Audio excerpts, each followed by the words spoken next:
Hello विद्यार्थियों, Saraswati coaching centre by Rahul sir में आपका स्वागत है। आज के हम एजुकेशनल वीडियो नंबर 19 में हैं और क्लास 12 के फिजिक्स पार्ट फर्स्ट के लेक्चर नंबर 5 में आपको एक इम्पॉर्टेंट टॉपिक का अवलोकन कराना चाहते हैं जो सबसे इम्पॉर्टेंट है। विगत वर्षों के एग्जाम में कई बार इस टॉपिक से संबंधित क्वेश्चन पूछा गया है, इसलिए मैं इसका आंसर आपको प्रोवाइड कर रहा हूँ, वो भी बिल्कुल आसान तरीके से। आप बिना स्किप किए वीडियो को अंत तक जरूर देखिएगा। विद्यार्थियों, इस टॉपिक का नाम है किसी चालक की विशिष्ट चालकता, धारा घनत्व व विद्युत क्षेत्र के मध्य संबंध का व्यंजक। विद्यार्थियों, इस टॉपिक के लिए सबसे इंपॉर्टेंट बात तो यह है कि इस टॉपिक की शुरुआत कहाँ से हो, इस टॉपिक की शुरुआत करें कहाँ से। तो हम आपको इस बात को बताते हैं। विद्यार्थियों, जब आप इस टॉपिक को शुरुआत करिएगा तो आप सबसे पहले ओम के नियम से चलिएगा। ओम के नियम से जब आप ओम के नियम से चलने की चेष्टा करेंगे, आज भी आपको ओम का नियम याद होगा। यदि किसी चालक की भौतिक अवस्था जैसे ताप इत्यादि में कोई परिवर्तन ना किया जाए तो चालक के सिरे पर लगे विभवांतर तथा उसमें बहने वाली धारा का अनुपात एक नियतांक होता है। और अगर फोकस करके देखेंगे तो यहाँ पर समीकरण आता है R बराबर B/I। और अगर हम यहाँ से B के पदों में इस समीकरण को लिख दें विद्यार्थियों, तो B बराबर होता है I × R। ये हमारा समीकरण नंबर 1 है। विद्यार्थियों, इस बात का बिल्कुल हेडेक मत लीजिएगा कि ये समीकरण जो है ओम के नियम से क्यों शुरू हुआ। लास्ट मोमेंट में आपको अपने आप एहसास हो जाएगा कि उपरोक्त संबंध बनाने के लिए हमें ओम का नियम ही जरूरी है। केवल आप इस समीकरण को ध्यान से देखिए। अब विद्यार्थियों, यहां पर एक एक टारगेट करिए। सबसे पहले आप V का वैल्यू निकालिए, फिर I का वैल्यू निकालिए, उसके बाद R का वैल्यू निकालिए। और जब भी किसी का वैल्यू निकालिएगा तो एक दूसरे का रिस्पेक्ट हेडिंग के थ्रू ध्यान दीजिएगा। सबसे पहले हम V का मान निकालते हैं, वो भी विद्युत क्षेत्र के रिस्पेक्ट में। हम जानते हैं कि आप इस टॉपिक को ध्यान दीजिए। हम जानते हैं कि यदि L लंबाई के चालक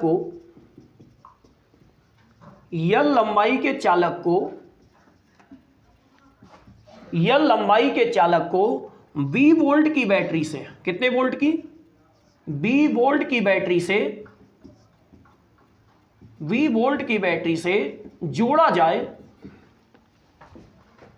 जाए तो विद्युत क्षेत्र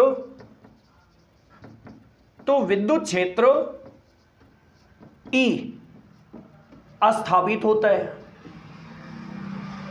विद्युत क्षेत्र E स्थापित होता है। विद्यार्थियों, प्रैक्टिकली समझिए। जैसे मान लीजिए L लंबाई का एक चालक है और इसे आपने V वोल्ट की बैटरी से कनेक्ट कर दिया। तो हमने स्थिर विद्युत्की में विद्युत क्षेत्र वाले चैप्टर में पढ़ा है कि अगर L लंबाई का चालक V वोल्ट की बैटरी से कनेक्ट होता है तो उस पर जो विद्युत क्षेत्र स्थापित होता है वो उसके वोल्टेज और लंबाई के अनुपात में होता है। अगर हम L लंबाई के चालक को V वोल्ट की बैटरी से जोड़ दें तो उस पर जो स्थापित विद्युत क्षेत्र होगा वो E होगा और वो वोल्टेज और लंबाई के अनुपात में होगा। तो विद्यार्थियों, ऐसी दशा में जो फार्मूला आता है वो आता है E बराबर B/L। और अगर हम यहां से V का वैल्यू निकालें तो V बराबर हो जाएगा E × L। ये हमारे लिए समीकरण नंबर 2 है। विद्यार्थियों, आपने V का वैल्यू निकाला। V का वैल्यू निकालते समय आपने विद्युत क्षेत्र का प्रवाह किया। विद्यार्थियों, अब I का वैल्यू निकालेंगे। I का वैल्यू निकालते समय धारा घनत्व का प्रवाह करेंगे। पुनः समीकरण 1 को ध्यान में रखते हुए I का मान, और आपसे पूछा जाएगा कि I का मान आप ये ला कहां से रहे हो, तो आप सीधे जवाब दीजिएगा धारा घनत्व के थ्रू, क्योंकि टॉपिक को देखना है धारा घनत्व से। प्रिय विद्यार्थियों, धारा घनत्व का फॉर्मूला होता है J बराबर I/A। हमें यहां से I चाहिए, तो जैसे I बाहर करेंगे तो I बराबर हो जाएगा J × A। ये हमारा समीकरण नंबर 2 है। विद्यार्थियों, आपने V का वैल्यू निकाला, विद्युत क्षेत्र का ख्याल रखा, आपने I का वैल्यू निकाला और I का वैल्यू निकालते समय विद्यार्थियों आपने धारा घनत्व का ख्याल रखा। अब आपको R का वैल्यू निकालना है। R का वैल्यू निकालते समय आपको चालकता का ख्याल रखना है। समीकरण 1 के अनुसार R का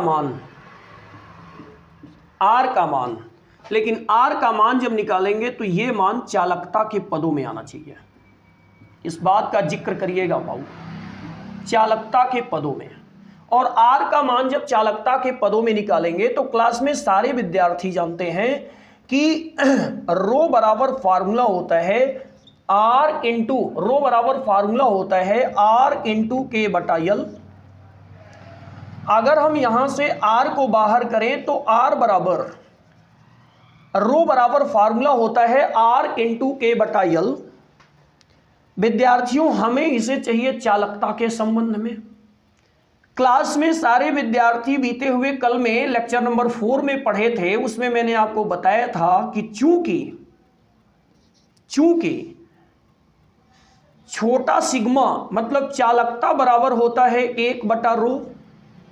अगर छोटा सिग्मा माने चालकता बराबर 1/रो होता है तो छोटा सिग्मा बराबर 1/रो, रो का वैल्यू कितना है आर इंटू ए बटा यल। तो इसका मतलब छोटा सिग्मा बराबर कितना आ जा रहा है एल पूरे के बटा आर इंटू ए। विद्यार्थियों आपने चालकता का वैल्यू निकाल लिया। हालांकि आपको चाहिए आर का मान, आपको किसका मान चाहिए आर का मान, तो यहां से आर का मान निकाल लीजिए ना चालकता के रिस्पेक्ट में। आर बराबर हो जाएगा यल, अब पूरे के बटा हो जाएगा छोटा सिग्मा इंटू ए। आर को बाहर, छोटा सिग्मा अंदर। ये आपका समीकरण नंबर हो गया विद्यार्थियों 1, 2, ये आपका 3 नंबर है और ये समीकरण नंबर 4 है। अब कुछ नहीं करना विद्यार्थियों, आपको v का भी वैल्यू मिल गया, आपको i का भी वैल्यू मिल गया, आपको r का वैल्यू मिल गया। सारे वैल्यू को उठा करके समीकरण 1 में रख दीजिए। तो यहां पर आप क्या लिखेंगे, समीकरण 2, 3 व समीकरण 4 का मान समीकरण 1 में रखने पर, मस्ती से समीकरण 1 में रखने पर खट से ले चलिए रखिए इसको। और जैसे ही समीकरण 1 में रख रहे हैं तो आप फोकस करके सामने देखें, आपको मिल के आ रहा है, ध्यान से देखिएगा, अर्जेंट है। विद्यार्थियों अगर आप इसको फोकस करके देख रहे हैं तो यहां पर जैसे ही आप वैल्यू फोकस करेंगे तो v का वैल्यू क्या है, तो v का वैल्यू निकला है e इंटू यल बराबर I का वैल्यू क्या निकला है, I का वैल्यू निकला धारा घनत्व के संबंध में j इंटू ये। R का वैल्यू क्या निकला है, चालकता के संबंध में ये निकला है R का वैल्यू L पूरे के बटा में छोटा सिग्मा इंटू में ये। विद्यार्थियों अगर आप ऑब्जर्वेशन कर रहे होंगे तो यल से यल तो कैंसिल हो जाएगा, ए से ए भी कैंसिल हो रहा है। अगर आप फोकस करके देख रहे होंगे तो ई बराबर आपको क्या मिला, जे का गुणा 1 में तो जे का नम जे और पूरे के बटा में सिग्मा, तो ई बराबर आपको मिला जे बटा छोटा सिग्मा। यहां से विद्यार्थियों किस बात का आपको अवलोकन होता है, यहां से आपको किस बात की जानकारी मिल पा रही है, यहां से हमें किस बात की जानकारी मिल रही है कि किसी भी चालक का जो विद्युत क्षेत्र होता है ना, वह उसके धारा घनत्व व चालकता के अनुपात में होता है। किसी भी चालक का जो विद्युत क्षेत्र होता है वह उसकी जो है धारा घनत्व व चालकता के अनुपात में होता है। विद्यार्थियों अगर किसी समीकरण को हम डिराइव करके आगे की ओर ले चलें तो हमें एक बात और भी मिलता है, जे बराबर फार्मूला होता है ई गुना में छोटा सिग्मा। विद्यार्थियों आप बोल सकते हैं कि उपरोक्त समीकरण ही चालकता, धारा घनत्व व विद्युत क्षेत्र के मध्य संबंध दर्शाता है, संबंध दर्शाते हैं। उपरोक्त समीकरण ही विद्युत क्षेत्र, धारा घनत्व व चालकता के मध्य संबंध दर्शाता है। आई होप कि आपको समझ में आ गया होगा कि इस समीकरण को स्टार्ट करने के लिए हमने ये क्लास, ये लेक्चर ओम के नियम से क्यों प्रारंभ किया था, सबसे इंपॉर्टेंट बात है। अब दूसरे विद्यार्थियों अगर आप सबसे इंपॉर्टेंट बात यहां पर समझने का अगर प्रयास करें ध्यान दीजिएगा। तो यहां पर आप देख पा रहे होंगे, गौर से देखिएगा, समझिएगा। चूंकि आपने ये तो पढ़ ही लिया है कि E बराबर होता है J बटा सिग्मा, छोटा सिग्मा। बहुत ध्यान दीजिएगा, इंपॉर्टेंट समीकरण मिलेगा। अगर यहां से छोटा सिग्मा निकाले तो ये कितना होगा, छोटा सिग्मा। तो छोटा सिग्मा बराबर होगा J बटा E। मान लिया ये हमारे लिए समीकरण नंबर 1 है। एक्स्ट्रा केस है विद्यार्थियों, ऑब्जर्व करिएगा। छोटा सिग्मा बराबर हो गया J बटा E, और अगर छोटा सिग्मा बराबर J बटा E हो गया तो आप बताइए, हमने अभी चालकता के बारे में पढ़ा है कि सिग्मा बराबर क्या होता है। सिग्मा बराबर क्या होता है, 1 बटा रो।